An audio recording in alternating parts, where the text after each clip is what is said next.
যখন কোনো জাহাজ সমুদ্রে পাড়ি দেয় তখন তাদের শুধু সামুদ্রিক ঝড় বা উঁচু উঁচু ঢেউয়ের মুখোমুখি হতে হয় না, তার সাথে আরও অন্য সমস্যার সম্মুখীনও হতে হয়। যেমনটা হলো জলদস্যুদের আক্রমণ। এই জলদস্যুদের সম্পর্কে তোমরা হয়তো কোনো মুভি বা ইতিহাসের বইতে পড়েছ, কিন্তু তোমরা এটা জানো না যে এই আক্রমণ এখনও হয়ে থাকে, যেগুলোর খবর আমাদের পর্যন্ত পৌঁছায় না। জলদস্যুদের কথা বললে সোমালিয়ান জলদস্যুরা আক্রমণের দিক থেকে বিখ্যাত, যাদের সোমালিয়ান পাইরেটসও বলা হয়। ইন্টারন্যাশনাল ম্যারিটাইম ব্যুরোর একটি রিপোর্ট অনুযায়ী প্রতি বছর শিপিং ইন্ডাস্ট্রির 13 থেকে 16 বিলিয়ন ডলারের ক্ষতি হয়। দেরিতে ট্রান্সপোর্ট হওয়াও একটি ক্ষতির কারণ হয়ে থাকে, কিন্তু সবচেয়ে বেশি ক্ষতি হয় জলদস্যুদের আক্রমণের থেকে। এই সোমালিয়ান জলদস্যুদের আক্রমণের কয়েকটি জায়গা রয়েছে। প্রথমত সোমালিয়ান সি, দ্বিতীয় গাডাফুই চ্যানেল, তৃতীয় এবং সবথেকে গুরুত্বপূর্ণ গালফ অফ এডেন। এশিয়া মহাদেশ থেকে ইউরোপে যাওয়ার জন্য প্রতিটি জাহাজকে এই জায়গার উপর দিয়ে যেতে হয়, যেখানে সুইচ ক্যানেলের ব্যবহার করে ভূমধ্যসাগরে জাহাজগুলো পৌঁছায়। সারা পৃথিবীর দেশগুলো বাণিজ্যের জন্য এই গালফ অফ এডেনের ব্যবহার করে, যার মধ্যে সবচেয়ে বেশি অয়েল পরিবহনকারী জাহাজ হয়ে থাকে। আর এখানেই সোমালিয়ান জলদস্যুদের আক্রমণের ভয় লেগে থাকে। বন্ধুরা, জলদস্যুদের আক্রমণ কয়েকশো বছর নয়, বরং কয়েক হাজার বছর ধরে হয়ে আসছে। আগে জলদস্যুরা এত অ্যাডভান্স ছিল না, কিন্তু সময়ের সাথে সাথে টেকনোলজি যতটা উন্নত হয়েছে, জলদস্যুদের অস্ত্র ও বোটগুলোও টেকনোলজিক্যালি ততটা উন্নত হয়েছে। কিন্তু এর মানে এই না যে বড় বড় জাহাজগুলো এর বিরুদ্ধে কিছু করে না। এরাও বিভিন্ন ধরনের অ্যাডভান্স টেকনোলজির ব্যবহার করে জলদস্যুদের হাত থেকে বাঁচার জন্য। বন্ধুরা, পণ্য পরিবহনকারী জাহাজগুলো এদের প্রধান টার্গেট হয়ে থাকে, কারণ এই জাহাজে খুবই কম সংখ্যায় ক্রু মেম্বাররা থাকে এবং তার সাথে কোটি কোটি টাকার পণ্য থাকে। এর মধ্যে বেশিরভাগ জলদস্যুদের উদ্দেশ্য ক্রু মেম্বারদের মেরে ফেলা নয়, বরং জাহাজকে দখল করে ক্যাপ্টেন ও ক্রু মেম্বারদের হোস্টেজ বানিয়ে জাহাজ কোম্পানির থেকে কোটি কোটি টাকা দাবি করা। এরা একটা নয়, একের অধিক বোটে করেও আক্রমণ করে থাকে। কিছু কিছু সময় এই জলদস্যুদের সংখ্যা 1000-এরও কাছাকাছি রেকর্ড করা হয়েছে। প্রথমে এরা জাহাজের কাছে গিয়ে গুলি চালিয়ে ক্যাপ্টেনকে ভয় দেখানোর চেষ্টা করে, যাতে ক্যাপ্টেন জাহাজকে থামিয়ে দিতে বাধ্য হয়। মনে রাখবে বন্ধুরা, ক্যাপ্টেনের দায়িত্ব শুধু জাহাজকে এক জায়গা থেকে অন্য জায়গায় নিয়ে যাওয়া নয়, জাহাজের নিরাপত্তার দায়িত্বও ক্যাপ্টেনের উপর থাকে। জলদস্যুরা জাহাজে ওঠার জন্য গ্রাপলিং হুকের ব্যবহার করে থাকে। জাহাজে ওঠার পর সর্বপ্রথম তারা ক্যাপ্টেন ও ক্রু মেম্বারদের হোস্টেজেস বানায়, অথবা কিছু কিছু সময় জাহাজকে একটি অজানা জায়গায় নিয়ে যায়। একবার যদি জাহাজটি তাদের দখলে চলে আসে, তারপর তারা জাহাজ কোম্পানিগুলোর কাছ থেকে কয়েক কোটি টাকা আদায় করে জাহাজকে ছেড়ে দেয়। কিন্তু বন্ধুরা, এমনটা নয় যে এই জাহাজ কোম্পানিগুলো জলদস্যুদের হাত থেকে বাঁচার চেষ্টা করে না। জলদস্যুদের থেকে বাঁচার জন্য এখনের সময়ের জাহাজগুলো অ্যাডভান্স মেশিনের ব্যবহার করে। যখন ক্যাপ্টেনের মনে হয় যে জলদস্যুরা তাদের জাহাজের কাছে আসছে, তখন সর্বপ্রথম ক্যাপ্টেন কোস্টাল সিকিউরিটি অথরিটির কাছে এই বিষয়ে জানায়। এরপরে ক্যাপ্টেন জাহাজের গতিবেগ বাড়িয়ে দেয়। বন্ধুরা, তোমরা ভাবছো হয়তো গতিবেগ বাড়িয়ে দেওয়ার কারণে জলদস্যুরা জাহাজটিকে ধরতে পারবে না, কিন্তু এমনটা নয়। জাহাজের গতিবেগ বাড়ানোর ফলে জাহাজের চারিদিকে বড় বড় ঢেউয়ের সৃষ্টি হয়, ফলে জলদস্যুদের ছোট বোটগুলোর জাহাজের কাছে আসতে সমস্যা হয়।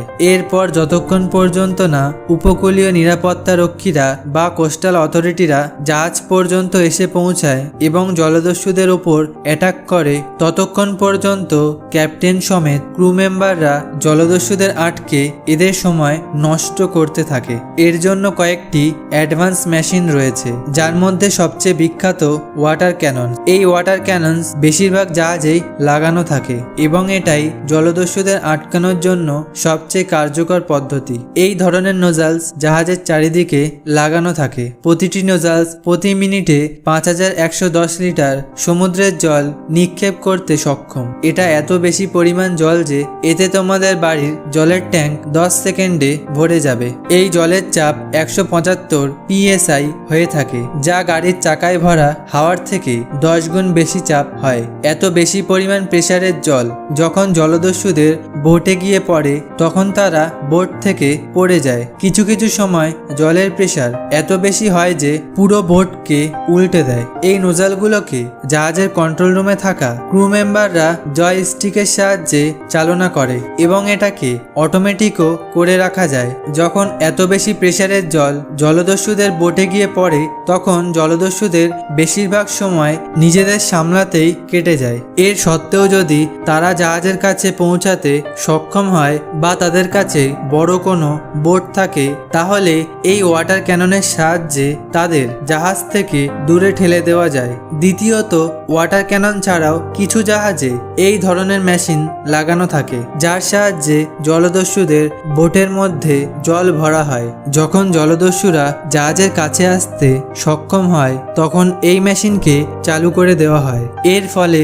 জলদস্যুদের বোটগুলোতে জল ভরে যায় এবং তাদের গতি কমে যায়। এমন অবস্থায় জলদস্যুরা জাহাজ থেকে দূরে সরে যেতে বাধ্য হয়। তৃতীয়, পি ট্র্যাপস। এটাকে এমন পরিস্থিতিতে ব্যবহার করা হয় যেখানে এই দুটি পদ্ধতি কাজ করে না। এটা জাহাজের দুই ধারে শক্ত স্টিলের ফ্রেমের মতো থাকে যার মধ্যে স্টিলের তার লাগানো থাকে।